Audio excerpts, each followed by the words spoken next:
I was just looking at the mountain ranges to the southwest of Tasmania, and one thing I noticed is that there are quite a few lakes in this mountain range here. Um, you can see here that they're in the mountain peaks and in between the mountains, and there's half a dozen of them. And that area is quite a long way away from the grid, which is marked in the blue here. When we click the viewfinder, it highlights the areas where the grid, where people live, where the grid is. So you can see that this mountain range is 10 k's as the bird flies away from the grid, and within that mountain range there's a series of lakes, and then it's another 4 or 5 k's to get to the coast here. And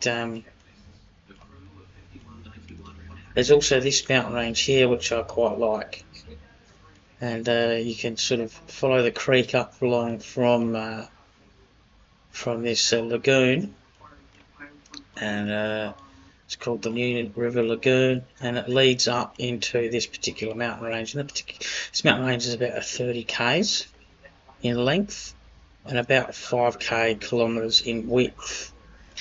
And as you can see, it is completely off-grid. I think at the closest point it is about 8 kilometres to the grid. Yeah, about 7 to 8 k's to the grid.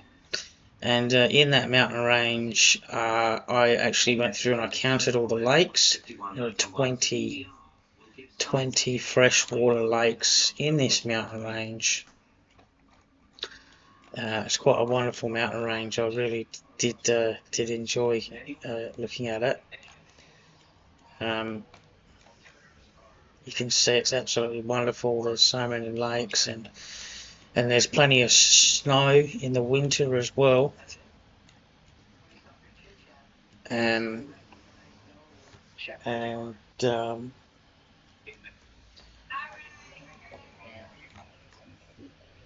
you can see that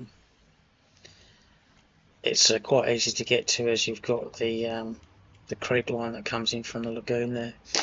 And there's also this mountain range here with a lake, a couple of lakes in it. I believe it's got 2. Found another one somewhere. And then when we get to this area here of southwest Tasmania, it's obviously a lot further away from the grid. However, there is a little bit of activity here around this particular lake, and that's because of an airfield that they've installed. That's all that's there, is just the airfield. It's got a few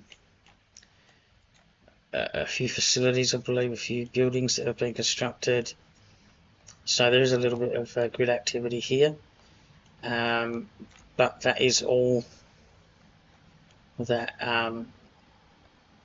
that you're going to find in this area. And then a little bit further across to the west, there's another mountain range, sort of this area here, which spans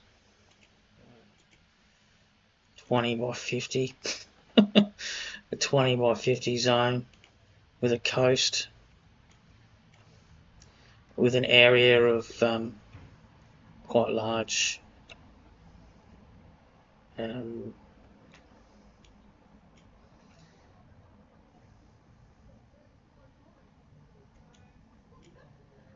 perimeter of 100. Yeah. So that's quite a large area. It's also got the coast in it, and you can see there's plenty of rivers that run through. This is one of my favourite rivers, Goblin River, and cuts through the mountain range here.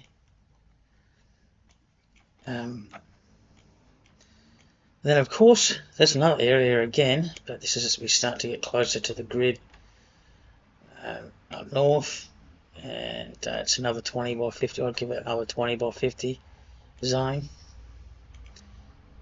Yeah, oh, easy. 30 by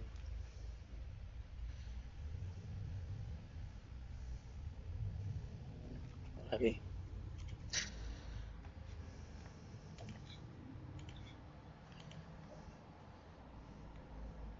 30 by 30, 30 by 35. But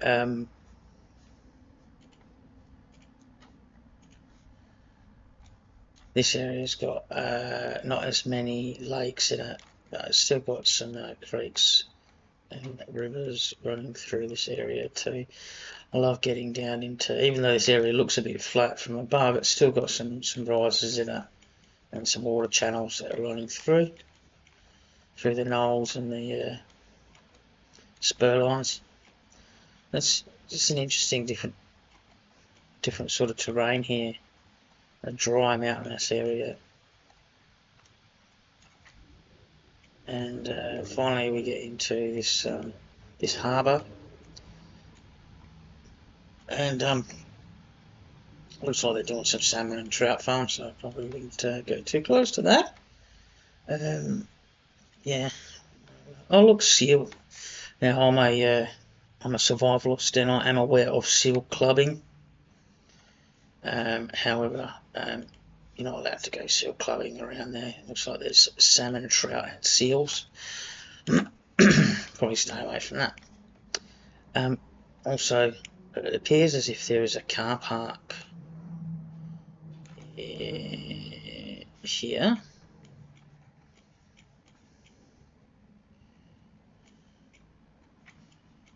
I found it not that long ago.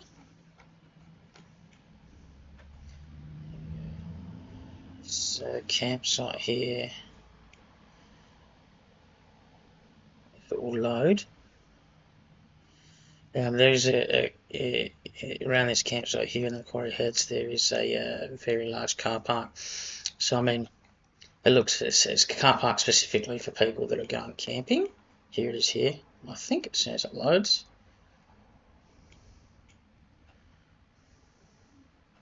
It's a campground, I believe.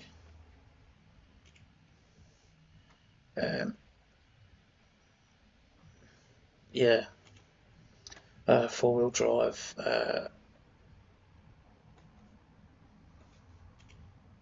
Car park. So it looks like you could probably, if you had a car, you could park it there for quite a long time, I'd imagine. You'd have to check with the regulations on that.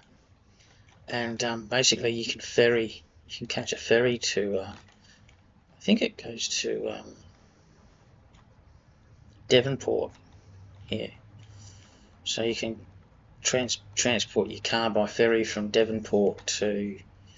I think it is Geelong, somewhere in there. Goes in here into this harbour here, and you can ferry your car across to Devonport and then drive it to the heads here. And, that'd be a pretty good spot to start off. There's also on the other side of this 350 kilometre coast here, there is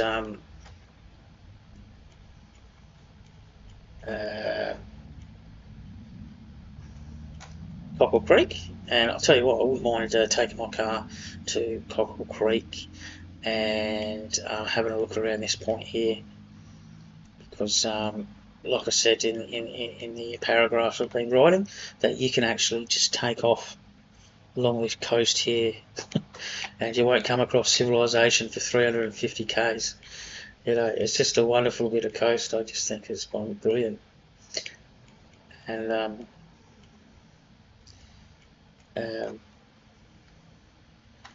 freshwater Cockle Creek. You can also cut straight across from the Cockle Creek campground. You can cut where the car park is there. You can cut straight across and get to Lion Rock. It is quite a big walk though. There is a track there. It's a 6k track, walking track, and I believe there are some photographs along it. Here we go. And so it's just a way of passing through or across the area. That's all there is to navigate your way across that 6 kilometre area, that 6 kilometre track there. That looks pretty cool.